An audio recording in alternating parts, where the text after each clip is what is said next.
So I'm going to use NetBeans because the last example was based on NetBeans, but afternoon we'll move on to Android Studio.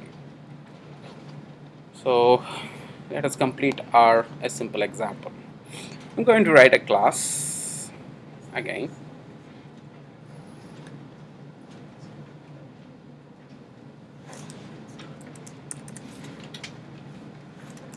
Process 1.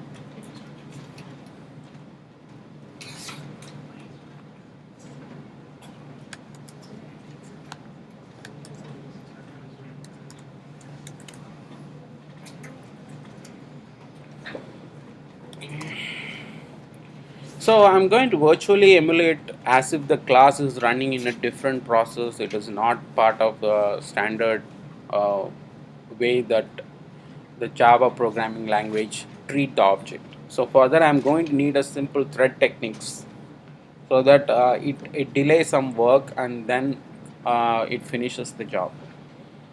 So let me see.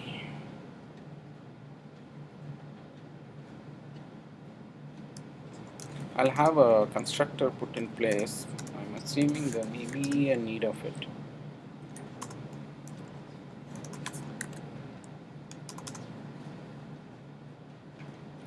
For better understanding, I write as a separate method which is going to initiate kind of a thread.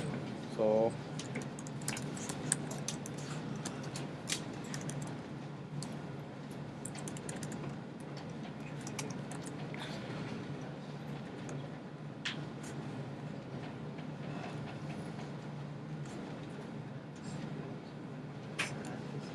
writing a thread in Java pretty easy. Maybe its understanding is slightly hyped, or maybe it made slightly difficult the way people explain it. But as far as programming, how you conceive the idea, that is making a difference rather than what your programming language tried to say. That's what most of the time, uh, when a person try to read the programming language manual, he won't get an idea.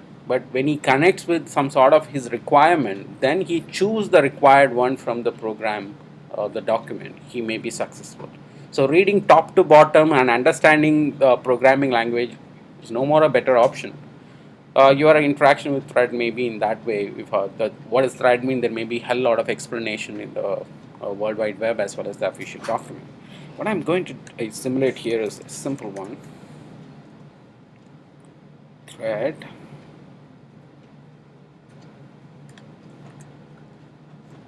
Going to sleep for 1000 millisecond is 1 second. So 1 second is maybe 10 second.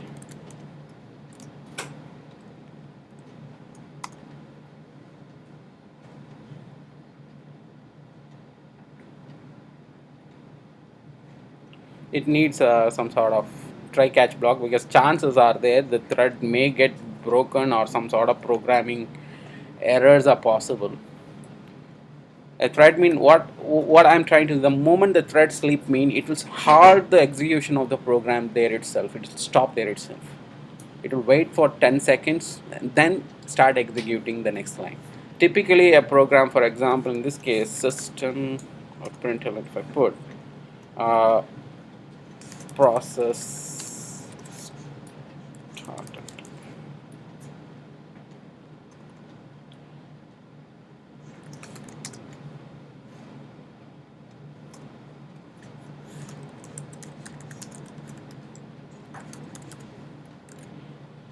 So typically, if it is not a thread or if it is a normal object, that particular programming language compiler simply execute line by line and have the particular job done.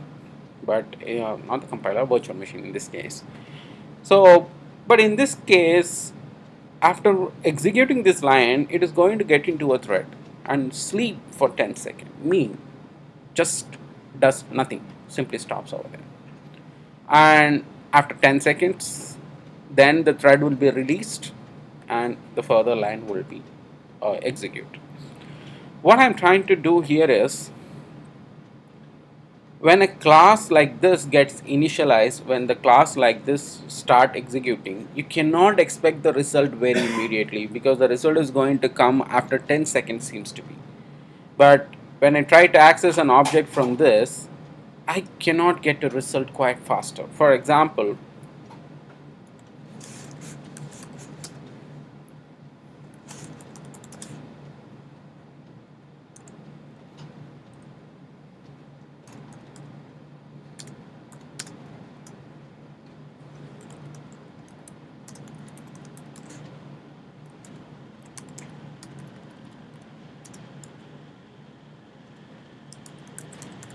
I don't want to say a thread or something like that. You want to have this object to be sent to a program. Remember, it is a private scope.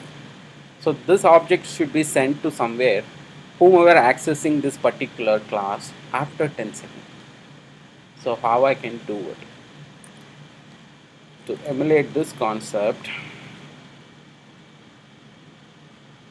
typically there are other variant of creating thread is also there. Uh, One could be, we'll see this example, then we'll try some other alternate, whether it works or not. First thing we have to test whether the thread works or not. So we have to go to the Java app, which has a public static void main, which is a testing block where a particular class either works or not. We can identify it. So let me initialize as usual, because it's just a normal class. I may need some other scope to inform, so that the object could be sent to the base class. In this case, what is the class name? I don't remember. Process.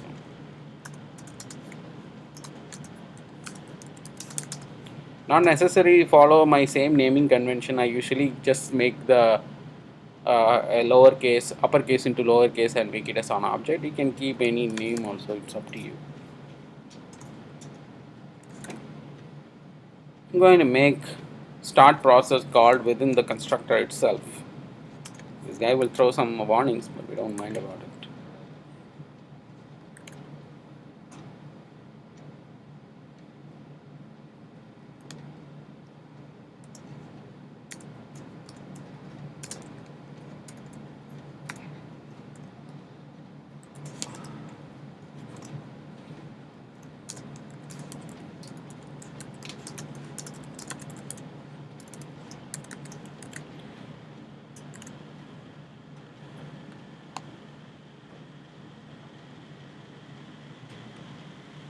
Going to run. If you notice, the process started, this application never completes, it is saying running.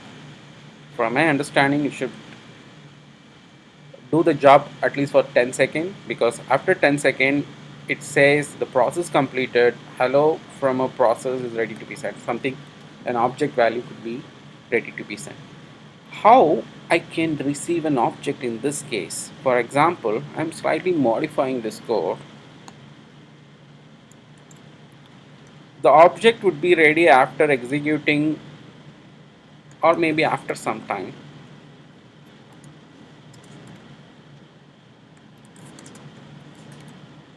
Then only its value can be captured. But in a normal scenario, even though if it is public also, you may wonder, okay, why don't I have a public variable so that I can directly access it? Why I need a thread, or why I need an interface? Even though if you have a public access specifier, if you're trying to print this object, it's already throwing error there.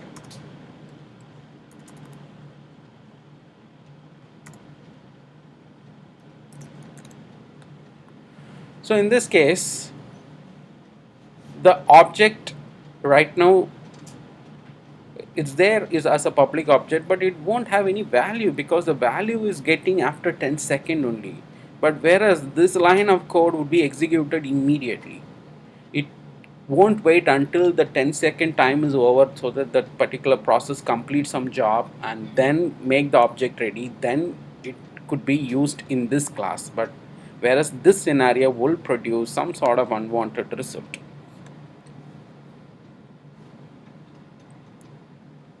In fact, I don't see any output also because the object itself null.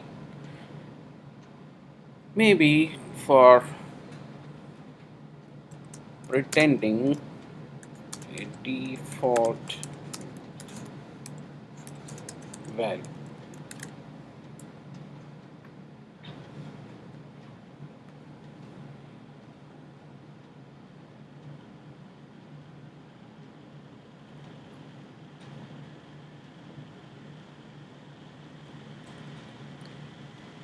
Okay, this guy why it's not printing.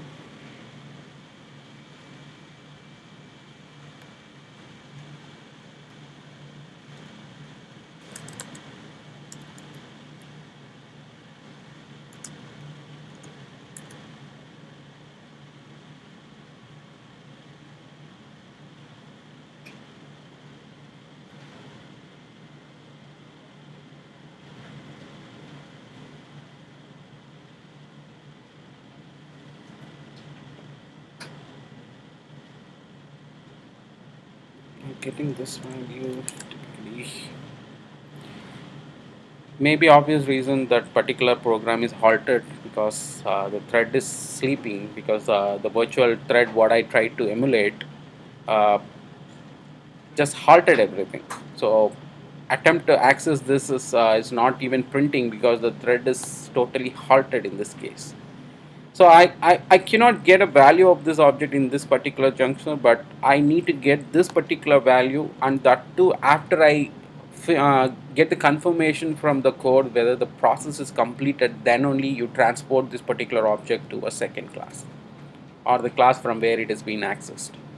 So in such a case, I can get a help from an interface which can do a connection job between both different processes. In this case, this is a process one, and this is also a kind of process because it's a, maybe a base process, but two different processes exist. Both need to talk each other. So, how it is possible to send a particular value? I'm going to write another class for doing a connection. It could be a Java interface. If you wrongly select class also, never mind, we can change it at any point. Something connector, whatever. So it is having, instead of a keyword class, it is having a keyword connector. As I said, interface is going to contain only a specific base value, I mean incomplete function. So typically any function defining the interface become public, but you can still define, give it public access specifier.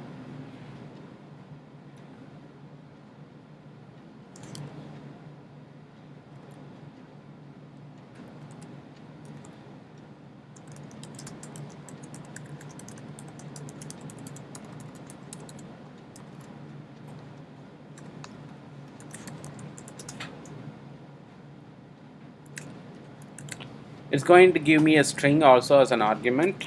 It's going to take a string argument. This interface, it has a function which is going to connect between both the cases. So let's see how I can use this interface so that the process one informs through the interface to a second another process called my Java app, so that the latest thing which is printed from the console would be directly printed in the main thread itself. I mean in this case my Java app. So in this case I'm going to do a couple of things because this will give an illusion that the object is printed or arrived at the main process. So I'm just going to say process completed, maybe ready to be sent. Let's have the other way to do this. I'm going to need a, could be private.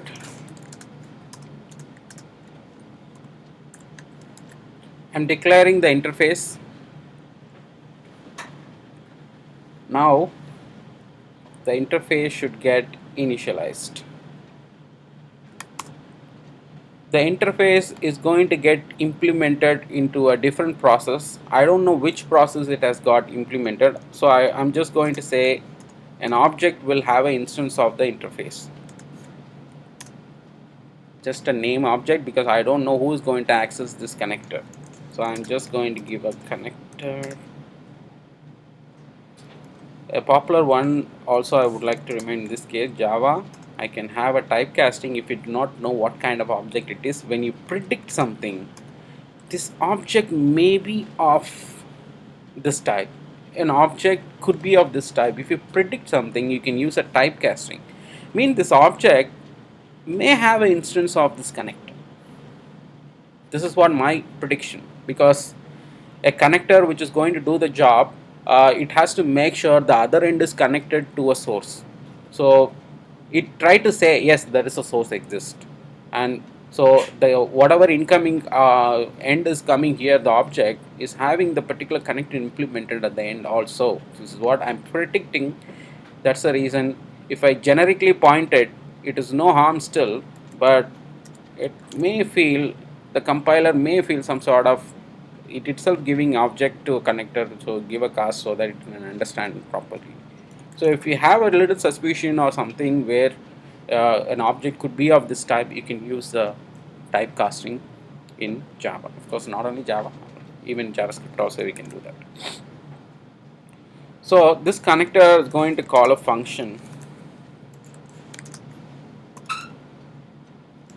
process completed and going to send the string. I was arguing few things, but I'm refuting here few. One, an object cannot be used unless it is initialized. But in this case, this particular object connector, nowhere it has got initialized. But it may have got initialized through some other end, so that's why it is coming as an argument. But still, we obey our work. And the process starts. When the process is completed, the connector take the object and call a particular function. So where this function is implemented, that particular process will receive the value of an object. Let's see the scenario. Now this guy need, because it's throwing error. Now I'm going to use the way you can connect the interface, implements connector. When I put the implements keyword, abstract method require a place to get implemented. So implement all abstract method. When I click it, if you notice, the process completed method has got implemented over here. With the override annotation, it is trying to say that it is coming from somewhere. It is not part of your base or the particular class or child class. Still the error has not gone. So the connector right now implemented in this class, so I can simply say this. This guy still throws an error. Oh, sorry. But a couple of other concerns exist. The connector has been implemented in my Java class only, so the my Java object is here. We need to do in this way. This public static void main is a different block, not to be confused with the part of this particular process. So now this process one class takes a my Java app or different process instance, and this instance already contain the connectors instance. So now this process one, whatever argument it takes, picks the connector from it. So now the connector can inform the object is ready and execute a method. When he tried to execute this method, typically this method would receive the value, because this is where it has got implemented. You may virtually imagine one end of a connector is here, the other end of a connector is located here. So when a source sends something, the receiver receives it where it is finally implemented. So now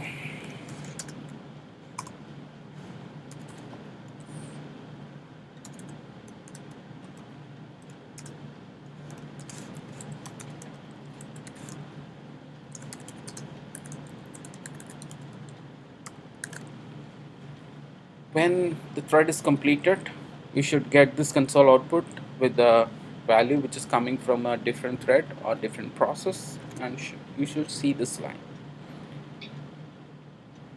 So I'm going to implement this guy. Stop. Okay, let it give it whatever. Like to reiterate one more time, the connector has been declared over here. Could be this guy is throwing. I'll make it as a public to start to get rid of this error. So the connector is an interface. Interface contains only incomplete methods or abstract method, whatever way. So these methods will only do the connection job. It means it will try to connect to different entities which may be running in a two different processes, because they are only we need this kind of connectors. Otherwise, an object instance itself can be used to retrieve the value. So I virtually recreated as if this particular class works in a different process. That's why I have a thread here. Thread halt the program for a few seconds and releases after a few seconds. When thread releases that particular object or execution, allows the particular line to be executed, the object is being ready, and this object has to reach to a source where it is being requested.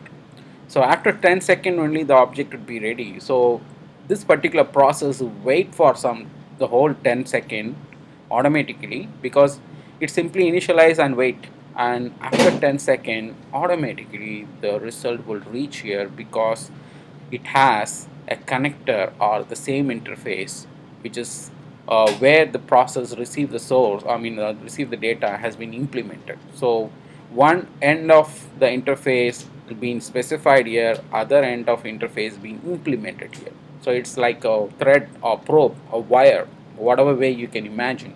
So one end is being connected in this process and other end is there in this process.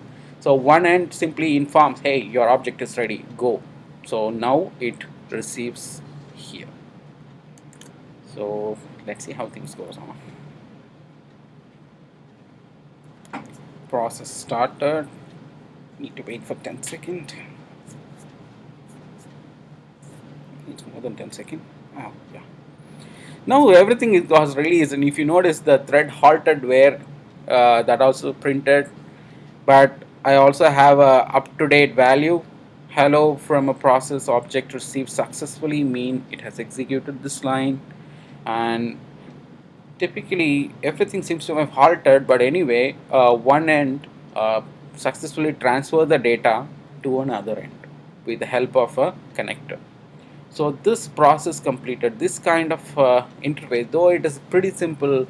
It doesn't have an active body, but it does the job because it could bridge two different processes and asynchronously inform, because when the process gets completed, then only it will inform the data, because since I know it is going to get completed in 10 seconds, but in a very complex programming cycle nobody knows how long it is going to take.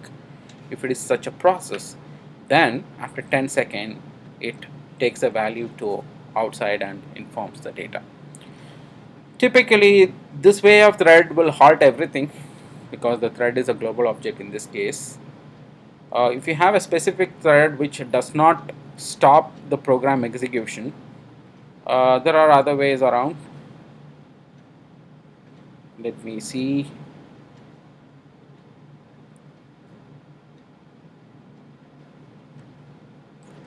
To explain that concept,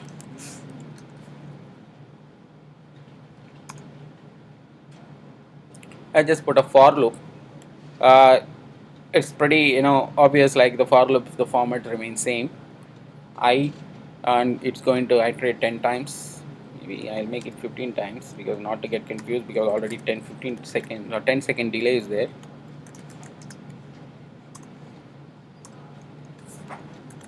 Sorry.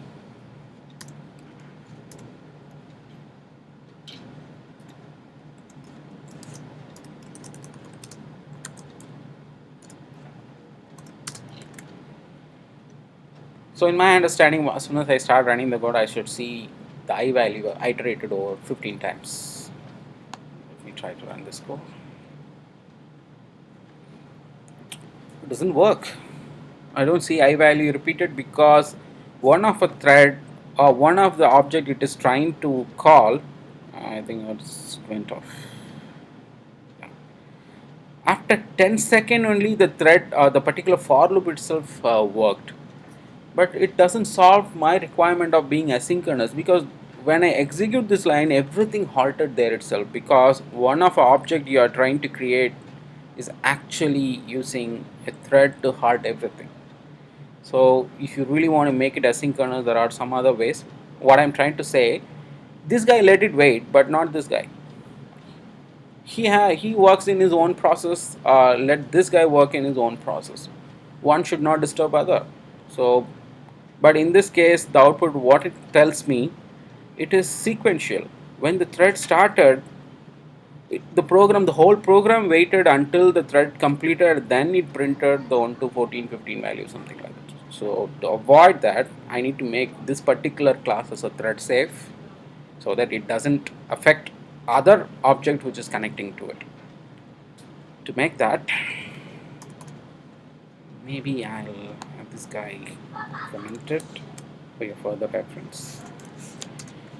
Create an instance of a thread.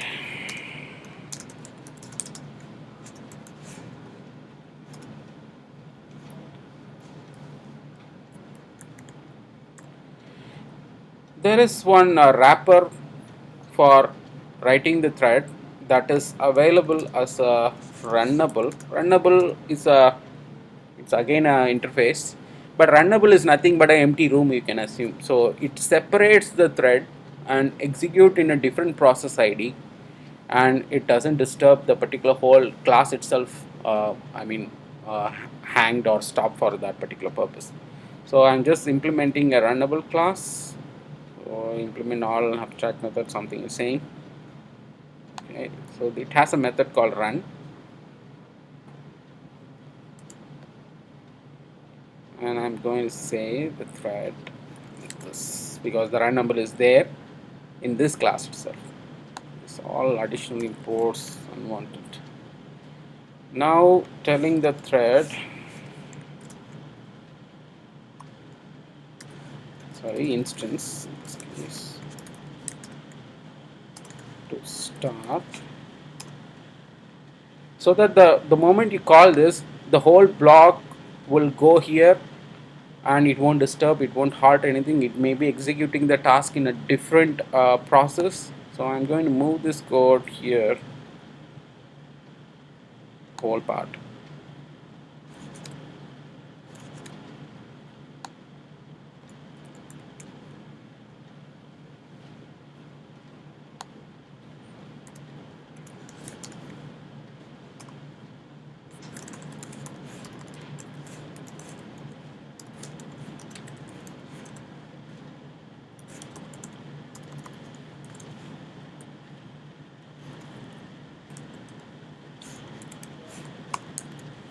We wrote our own. So this particular block will try to halt the thread, but halt the execution for 10 seconds. But since it is executed in a different process, nothing will get halted or the code won't stuck anywhere. So I'm going to comment this block also. So as soon as the thread start is invoked, it will move into this process and wait for 10 seconds. After 10 seconds, the connector will take the same job, but only difference I have implemented on runnable. So in this case, trying to run this code, you notice the 15 everything printed, the process also started, but none waited for another. This for loop completed quite faster, and after 15 seconds the thread completed and it informed. So if you notice the first line, I received a default value because the object was not ready, and it executed the very next line the 15 times, the for loop repeated, and of course the process completed after 15 seconds. That was running in a different process, and it informed to this process the object is ready and it is having a new hello from a process or some value, so it informed. So now in this case my Java app and the process1.java, that's also a class, both classes are running into two different processes, and one inform other using an interface and stating the object is ready, and one does not affect another also, because this my Java app class works on its own process, so it doesn't get stuck or anywhere like before, because previously both were running in the same thread. So I tried to halt the same thread, so both were halting, until the thread completes its job. But in this case I made asynchronous, where the process 1 execute the thread in a different process using a wrapper called runnable. So the runnable makes sure the thread is excluded from the main memory and does the job. After 10 seconds, it releases and informs through the connector, that is on another interface. Make sure the connector received through the implemented method, and then it comes here. So one does not affect another. Probably to recreate another scenario, I'll put another thread, because this thread is going to be a main thread one. So going to say 1 second. This is going to throw, maybe it requires try catch.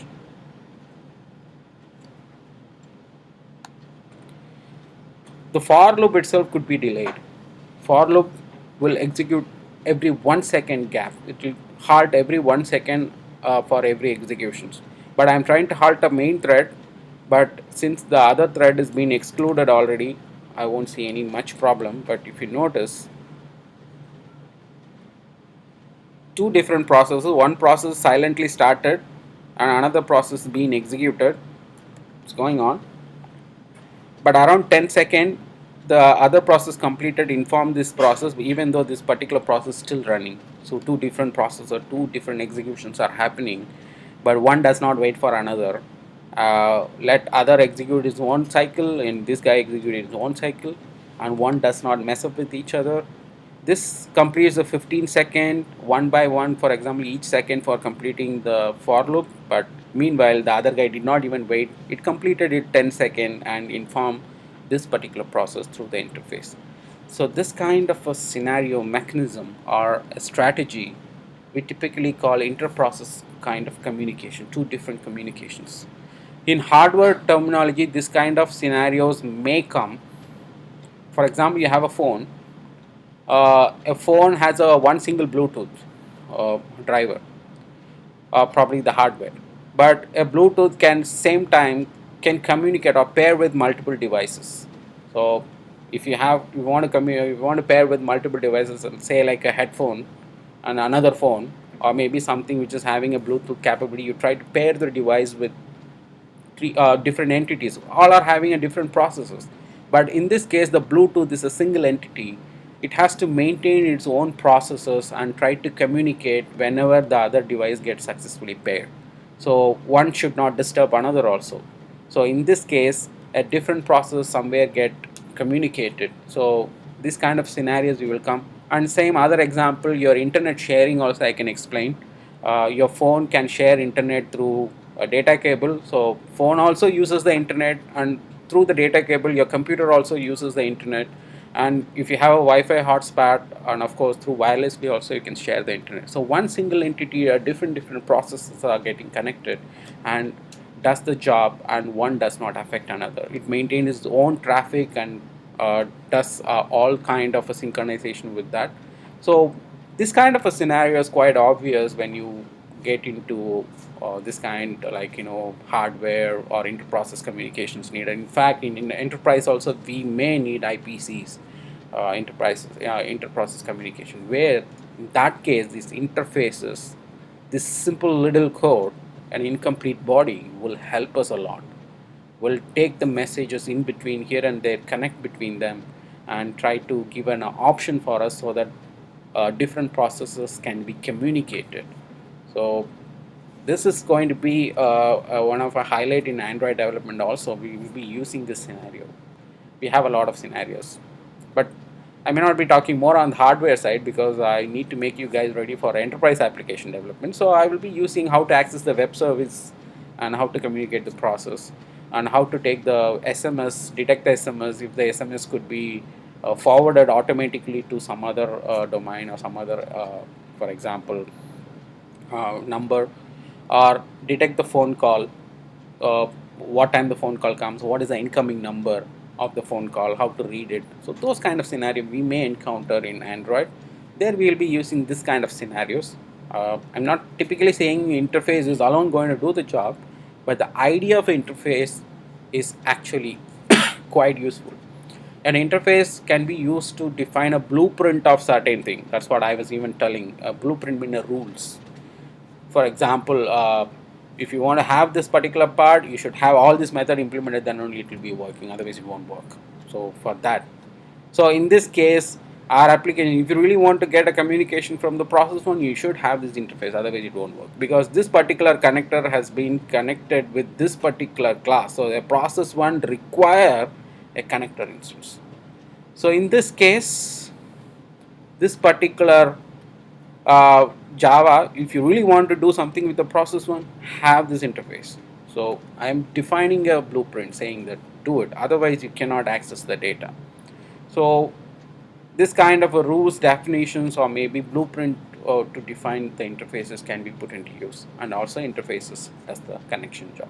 The connector name I just what I said that for just for understanding I gave a name. There may be a class called connector also, but not to get confused with that. But still trying to say an interface could do the connection job.